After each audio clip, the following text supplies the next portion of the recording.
Well, finally the weather's a little better, so we can do some of these things actually outside instead of just in the cab of the truck all the time. The birds are singing, and I'm feeling good. Thinking back on the first piece, I believe, the first ever piece of advice I ever gave, um, turned out being to my best friend since first grade, second grade now, and I was big into cartoons, still am. The old cartoons, though, I'm kind of lost into anything that's new, I guess. But there was a cartoon based on Heathcliff, the old Heathcliff comic strip, which I don't think is still a thing anymore.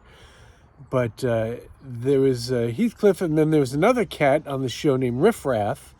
And Riff Raff had he was one of the alley cats. He had a gang of cats that lived with him in the junkyard. He was the king of the junkyard.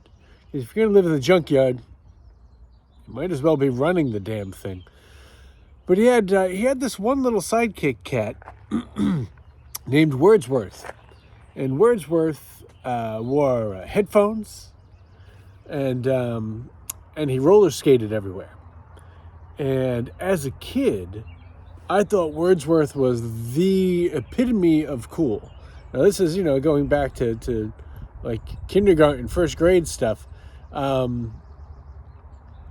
yeah, that was as good as it got. And so I remember my buddy came to me with a question, and my advice was just be like Wordsworth. And I stick with that today. And if you don't know Wordsworth, and my description was not accurate enough, I shall extrapolate upon it and give you this.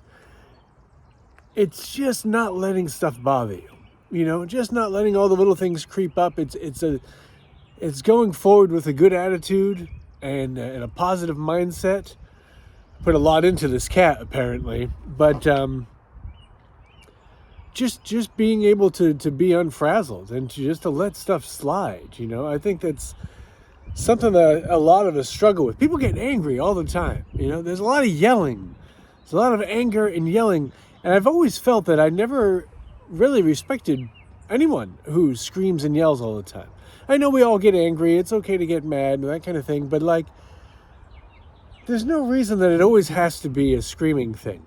And I always feel like once someone starts yelling, when there's a confrontation or there's a disagreement and someone starts screaming and yelling, I think that person has already lost because they've shown that they've lost control of themselves.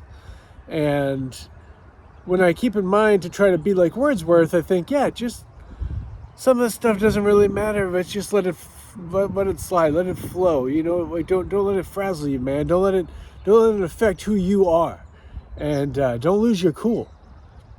But we've kind of made a society now.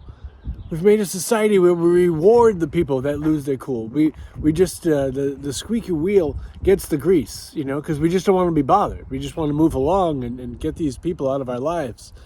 And unfortunately, that is the way of it sometimes. I know for me, if it's something that doesn't really matter, I just let it go. Like whoever, if somebody else wants to feel like they won.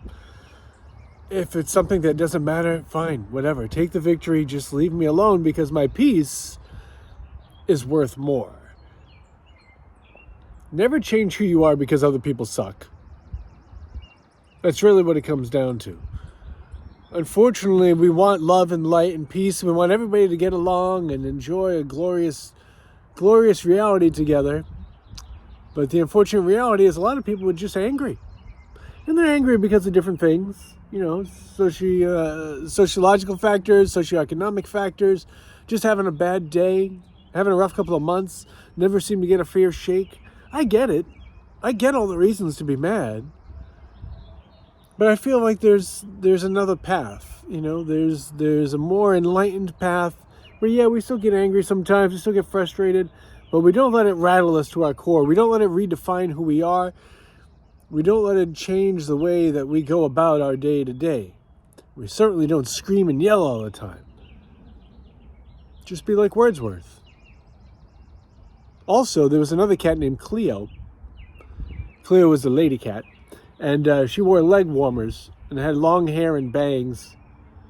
And for me, I was about as hot as a chick got back then. And one of my first serious girlfriends wore leg warmers and had bangs.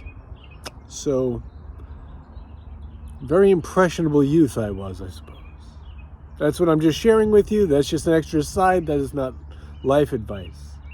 The advice is, just be like Wordsworth.